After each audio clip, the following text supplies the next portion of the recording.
Éxodo 26. Al hacer la morada emplearás 10 cortinas de tienda de lino fino torcido, de color de jacinto, púrpura escarlata y carmesí, con querubines. Harás de ella una obra maestra. La longitud de cada cortina será de 28 codos, y el ancho de cada cortina será de 4 codos. Una misma medida tendrán todas las cortinas. 5 cortinas estarán unidas entre sí, y las otras 5 estarán también unidas la una con la otra. Pondrás lazos de jacinto en el borde de la primera cortina, en el extremo donde se une con la otra. Lo mismo harás en el borde de la cortina que termine el segundo conjunto. 50 lazos pondrás en la primera cortina, y otros 50 harás en el extremo de la segunda cortina, donde termina el segundo conjunto, correspondiéndose los lazos unos a otros. Y harás 50 broches de oro, y por medio de los broches enlazarás las cortinas entre sí, a fin de que la morada forme un todo. Fabricarás también cortinas de pelo de cabra, para un techo encima de la morada. De estas cortinas harás 11. La longitud de cada cortina será de 30 codos, y el ancho de cada cortina de 4 codos. Una misma medida tendrán las 11 cortinas. Juntarás 5 cortinas aparte y 6 cortinas aparte, y doblarás la sexta cortina sobre el frente del tabernáculo. Pondrás 50 lazos en el borde de la última cortina del primer conjunto, y 50 lazos en el borde del segundo conjunto. Y harás 50 broches de bronce, e introducirás los broches en los lazos, uniendo así el tabernáculo, a fin de que forme un conjunto. En cuanto a la parte sobresaliente de las cortinas del tabernáculo, tomarás la mitad de la cortina sobrante para colgarla en la parte posterior de la morada. Lo que sobra del largo de las cortinas del tabernáculo, un codo por este lado y uno por el otro, colgará de ambos lados de la morada, a un lado y a otro, para cubrirla. Harás también para el tabernáculo una cubierta de pieles de carnero teñidas de rojo, y sobre ésta una cubierta de pieles de tejón. Harás asimismo para la morada unos tablones de madera de acacia que sirvan de postes. La longitud de cada tablón será de 10 codos, y la anchura de cada tablón será de codo y medio. Cada tablón tendrá 2 espigas para ensamblar el uno con el otro. De la misma manera harás todos los tablones de la morada. De los tablones de la morada harás 20 para el lado del Néguev, hacia el sur. Igualmente fabricarás 40 basas de plata para colocar debajo de los 20 tablones, 2 basas bajo cada uno de los tablones para sus 2 espigas. Para el segundo lado de la morada, la parte del norte, harás también 20 tablones, con sus 40 basas de plata, 2 basas bajo cada uno de los tablones. Para la parte posterior de la morada, hacia el occidente, harás 6 tablones, y 2 más para los ángulos de la parte posterior de la morada, los cuales estarán unidos por la parte inferior, formando un conjunto hasta arriba, hasta el primer anillo. Así se harán los 2 tablones destinados para los 2 ángulos. Serán pues 8 tablones con sus basas de plata, en total 16 basas, 2 basas bajo cada uno de los tablones. Harás además 5 travesaños de madera de acacia para los tablones de un lado de la morada, y 5 travesaños para los tablones del otro lado de la morada, y 5 travesaños para los tablones de la parte posterior de la morada hacia el occidente. Y el travesaño intermedio pasará a través de los tablones, de un extremo al otro. Los tablones los revestirás de oro, y harás anillos de oro, por donde han de pasar los travesaños. Revestirás de oro también los travesaños. Erigirás la morada según el plan que te ha sido mostrado en el monte. Y harás un velo de jacinto, púrpura escarlata, carmesí y lino fino torcido con querubines. Ha de ser una obra maestra. Y lo colgarás de 4 columnas de acacia, revestidas de oro, provistas de 2 clavos de oro, y asentadas sobre 4 basas de plata. Y colgarás el velo de los corchetes, y allí detrás del velo pondrás el arca del testimonio, y el velo os servirá para separar el santo del santísimo. El propiciatorio lo pondrás sobre el arca del testimonio en el santísimo. Fuera del velo colocarás la mesa, y frente a la mesa, en el lado meridional de la morada, el candelabro, de manera que pondrás la mesa en el lado norte. Harás también para la puerta del tabernáculo una cortina de jacinto, púrpura, escarlata, carmesí y lino fino torcido, obra de recamador. Para la cortina fabricarás 5 columnas de acacia, las que cubrirás de oro.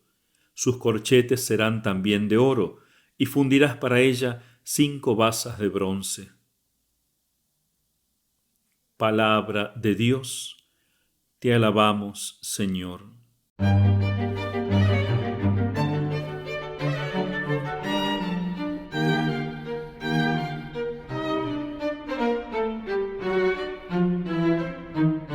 En este capítulo, Dios le revela detalladamente a Moisés cómo tiene que construirse el tabernáculo. El tabernáculo también es llamado tabernáculo de la alianza, tabernáculo de la reunión, porque ahí se reunía Dios con Moisés, tabernáculo del testimonio, porque allí daba Dios testimonio de su presencia. También se le llama mansión o morada. En fin, este tabernáculo era la habitación de Dios entre los hombres. Y este tabernáculo se va a situar dentro de lo que se llama un atrio. Mientras el tabernáculo representaba la casa de Dios, el atrio representaba al pueblo de Dios, porque allí podía entrar el pueblo de Dios, allí se va a situar el altar del sacrificio, allí los sacerdotes van a recibir las víctimas y ofrecer las víctimas sobre el altar. Luego los sacerdotes podían entrar en el tabernáculo. Este tabernáculo estaba dividido en 2 secciones. La parte más grande, ocupando 2/3 del tabernáculo, se llamaba el Santo, Kadosh, el Santo. Allí podían entrar los sacerdotes, allí se encontraba el altar del incienso donde los sacerdotes ofrecían el incienso, estaba el altar o mesa de la proposición, de los panes de la proposición, y 1/3 de ese tabernáculo lo ocupaba el Santísimo o Santo de los Santos. Allí solamente podía entrar el sumo sacerdote y solamente una vez al año. Dentro de ese Santísimo se depositaba el arca de la alianza con las tablas de la ley. Era un lugar que estaba completamente oscuro, significando que Dios es un ser invisible, que no lo podemos ver ni comprender. Este tabernáculo es figura del templo cristiano y este Sancta Sanctorum nos recuerda el sagrario que tienen todas las iglesias católicas, que a veces es muy pequeñito y lamentablemente a veces está tan escondido a un costado o abandonado. Y como en el tabernáculo de Moisés se guardaba no solamente la ley, sino también un pequeño cofre con el maná, por eso en los sagrarios católicos, además de estar el maná, la sagrada hostia, también antiguamente se guardaban los santos evangelios dentro del sagrario. Entonces, dentro de este tabernáculo había una división de una tela que se llama el velo del tabernáculo, que separaba el santo del santísimo, y que es el que se va a rasgar, se va a partir en 2 milagrosamente en el momento en que Cristo muera. Aquellos que se llaman católicos o incluso cristianos estudiosos de la Biblia, pero que no aceptan los milagros, sino que todo lo quieren explicar con la razón, por eso se los llama racionalistas. Y hay una rama que nosotros llamamos el racionalismo bíblico, que intenta estudiar la Biblia, pero eliminando todos los elementos sobrenaturales, tratando de explicar todo naturalmente. Entonces, el racionalismo bíblico antiguamente combatió la posibilidad de la construcción del tabernáculo. Decían ellos que el pueblo israelita era incompetente para hacer tremenda obra y le faltaban los materiales necesarios. Sin embargo, son gente que no saben pisar la realidad, morder la realidad, porque hay que tener en cuenta que los israelitas habían vivido cuántos años en Egipto, viendo los magníficos templos que ellos tenían, el solemne culto que había en esos templos. Y si ellos no hubieran hecho su gran esfuerzo para mostrar ese amor a Dios, al verdadero Dios, instalando un santuario con toda la magnificencia de la que ellos eran capaces, no podrían haberse llamado el pueblo de Dios. Y medios no les faltaban, porque cuando salieron de Egipto, salieron provistos de muchas cosas, oro, plata, telas preciosas, etcétera, que les habían regalado los mismos egipcios. Y aún ellos, estando en el Sinaí, podían comprarla a los comerciantes que pasaban por allí, los comerciantes madianitas. Eso pasa en todo el mundo, comerciantes hay en todas partes. Además, los hebreos habían aprendido el arte egipcio sin duda en todo ese tiempo. Especialmente en Egipto se había desarrollado mucho la orfebrería y la industria textil de telas. Entonces no es algo irrealizable. Es muy interesante cómo Dios le manda que las telas estén todas cosidas unas con otras. Un autor dice que esas telas nos representan a nosotros, la unidad que tiene que haber en la iglesia, a pesar de que seamos distintos. Luego las paredes del tabernáculo estaban formadas por 48 tablones de madera de setim, o sea de acacia, revestidas de oro. Siempre lo mejor para Dios. Y es muy interesante también lo que Dios manda, que se hagan querubines en las telas. Y Dios manda, harás de ella una obra maestra. O sea, todo el tabernáculo tenía que ser una obra maestra, una obra preciosa, y sin duda también los querubines. Tenían que poner lo mejor para hacerlo, porque la imagen de los querubines tenía que recordarnos cómo nosotros también tenemos que vivir como ángeles ante la presencia de Dios. Hoy día es la fiesta de los arcángeles San Miguel, Gabriel y Rafael. Por eso me pareció muy útil recordar aquello que enseña la Iglesia sobre los ángeles, de modo especial Santo Tomás de Aquino en su Suma Teológica. En la primera parte, en la cuestión 108, en el artículo 5, habla sobre los coros angélicos. Antiguamente se ha hablado de 9 coros angélicos. Y Santo Tomás dice, todos estos 9 coros aparecen en la Sagrada Escritura, no es un invento de un autor cualquiera. Por ejemplo, los serafines, el primer coro angélico, el más cercano a Dios, aparece en Isaías 6.2. Luego el segundo coro, los querubines, en Ezequiel 1. El tercer coro angélico, los tronos, en Colosenses 1.16. Luego vienen las dominaciones, las virtudes, las potestades, los principados, que se encuentran enumerados en Efesios 1.21. En octavo lugar encontramos a los arcángeles, que se encuentra en la epístola de San Judas. Y el último coro llamado de los ángeles, que aparecen en muchos lugares de la Escritura, dice Santo Tomás de Aquino. Por eso en ese artículo, Santo Tomás, basándose en la autoridad del pseudo Dionisio y el Papa San Gregorio Magno, nos enseña esto sobre los ángeles, que estos 9 coros están divididos en 3 grandes grupos. Primero vienen los consejeros, luego vendrán los gobernadores y el tercer grupo, los ministros. Los ángeles consejeros son 3. El primero es el coro de los serafines, que se le llama así, se los dibuja incluso como ardiendo en fuego, que siempre está en movimiento hacia arriba. También estos ángeles se mueven constantemente hacia Dios, sin desviarse. También ese fuego en el que arden ellos, que es el fuego del amor, de la caridad, no es solamente para el bien de ellos, sino para estimularnos a nosotros a ser fervorosos y a purificarnos a través del amor de Dios que es como fuego.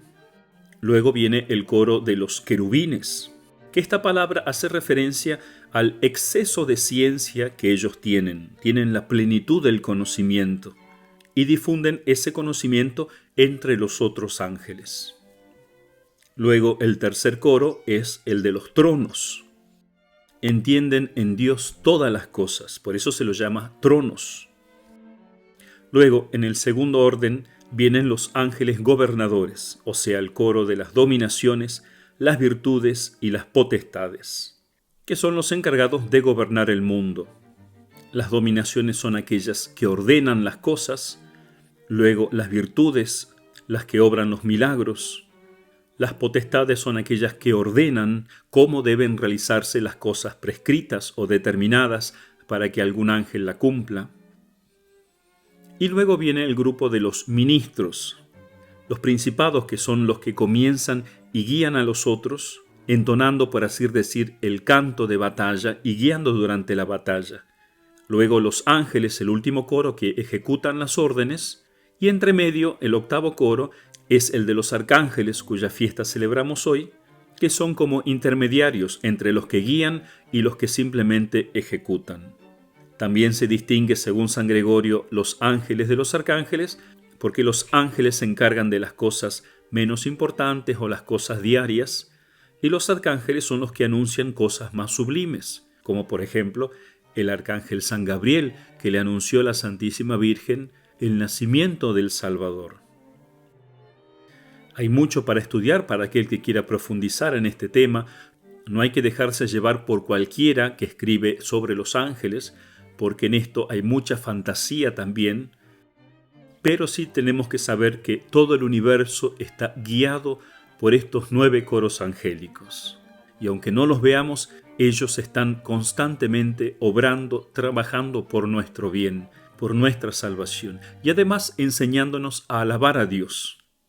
Por eso decía hermosamente Santa Hildegarda: de todas las criaturas, Dios ama al hombre de un modo especial, y le ha conferido una extraordinaria dignidad, dándole la gloria que los ángeles rebeldes perdieron, por lo cual la humanidad puede contarse como el 10º coro de la jerarquía angélica, en cierto modo. Entonces también nosotros tenemos que alabar a Dios en su santuario. Cada vez que vayamos a misa, recordemos eso: no estamos alabando solos a Dios. Los ángeles bajan del cielo especialmente durante la Santa Misa. A cada Santa Misa, San Miguel, San Gabriel, San Rafael, no importa cuántas misas se celebren en el mundo, incluso a la misma vez, ellos están allí presentes, alabando a Dios con nosotros, llevando nuestras oraciones. Como aprendemos del arcángel San Rafael, ellos llevan nuestras oraciones y nos consiguen gracias especiales de Dios, nos traen la sanación a nuestras vidas, tanto material como espiritual. Ellos nos ayudan en la batalla, como el arcángel San Miguel. En muchas iglesias se reza todavía al final de la misa la oración a San Miguel Arcángel, porque esta batalla no ha terminado y cada vez se pone más furiosa, y es San Miguel el que nos tiene que guiar. Y finalmente los ángeles siguen cumpliendo esa misión que San Gabriel ha comenzado: a anunciar el Evangelio, a anunciar la llegada del Mesías al mundo. Entonces alegrémonos inmensamente porque no estamos solos en nuestra batalla y especialmente en la misión que tenemos de glorificar siempre a Dios.